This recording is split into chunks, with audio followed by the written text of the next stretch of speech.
you've been one of the more prolific content creators on LinkedIn, specifically in this space of B2B content having permission to be entertaining. A lot of us maybe would love to be that person who's like the funny person in the room, but what if we don't feel funny? How do you actually go from maybe being funny to your kids or your spouse to actually putting jokes or funny material out live in public?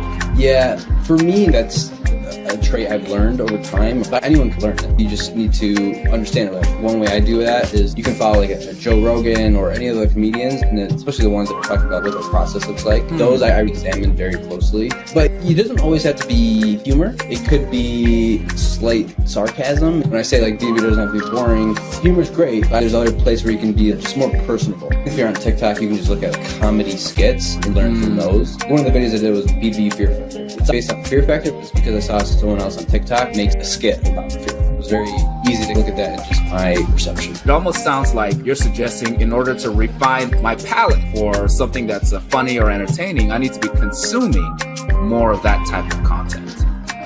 Yes and no.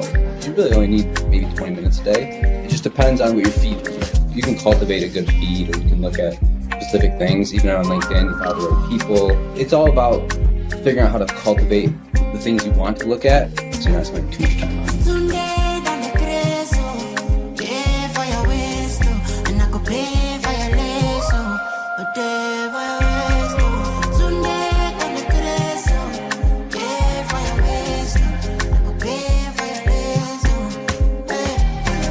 I say I'm pretty introverted because I get a lot of energy by being by myself. I can get warmed up with people, especially if I know them, but I'm just naturally introverted. The best day of my life would be just hanging out at home by myself, which is weird, but it's true. I think I can create the videos because it's literally just my phone instead of talking to someone, but if I was in front of people in an event, I'd be folding. That's just really scary. I think that gives permission to a lot of marketers, sometimes compared to our sales counterparts.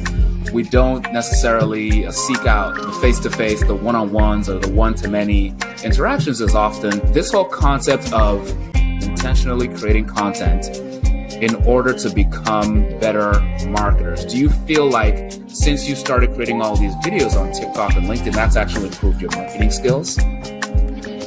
Yes, there are really good marketers that are not creating content.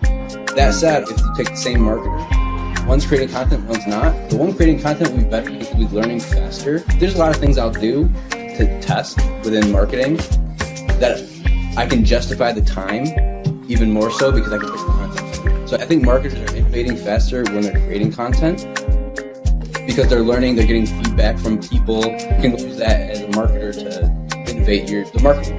Creating content allows you to be a better writer, figure out how to say things in the way they should, get more insights from your customers. That's interesting, Tim. Someone said that the fastest way to learn is to create content, but to not necessarily put out the right answer every time. Putting out the wrong answer is going to allow you to learn faster because people on the internet love to be critics. But you can have a thought rattling around in your head that sounds cogent, but the moment you put it out there, it bounces off of 10, 20 different people, and it feels like that sharpens your perspective.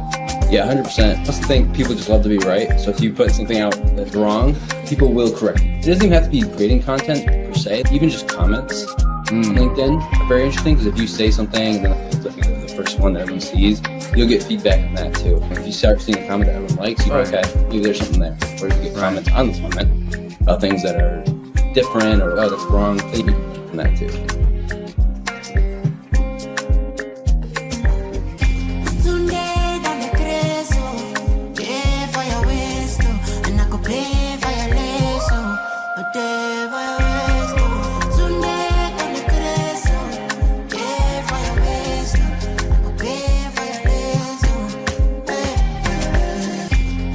So Tim, you have a $1,000 a month budget. You've been dropped onto a deserted island. You've got a laptop. You've got internet access. That's all you got. And you are marketing for a B2B company. How are you going to manage going to market on a very limited budget? It's going to be LinkedIn organic. Maybe some help for like video editing. or if you have to get like a video editing software. I really think LinkedIn Organics just keeps going. 2 years ago, I thought, oh, this is going to die down like everything else. It's so much opportunity still. It's crazy what you can do on LinkedIn. And freelancers help you get more out of your content. Now, the question a lot of folks might ask is, what do you do if you don't yet have followers or a following? Actually, there's a lot of people here who are saying, okay, I want to start posting regularly on LinkedIn, but I don't have the 10,000 followers. It feels like I'm spitting into the wind, essentially. What do those sorts of content creators do? If you're just starting off and you start creating content, posting it, I would start connecting with people that you want to talk to. I would do that every day, but I would also look for the creators in your space, the people with a big following. Anytime they post, you can set up a notification and go in and try and comment.